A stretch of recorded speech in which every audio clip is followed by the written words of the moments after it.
ইমোশনটা কাজ করছে যার জন্য আমার এত প্রবলেমস হচ্ছে।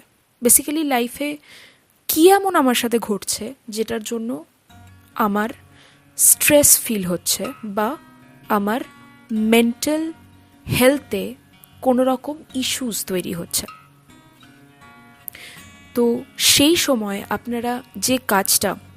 আপনাদের যে কাজটা করলে এই প্রবলেমে ক্ল্যারিটি আসতে পারে সেটা হচ্ছে জার্নালিং। আপনারা একটা ডায়েরি তৈরি করুন, বা একটা খাতা হতে পারে, ডায়েরি হলে বেস্ট।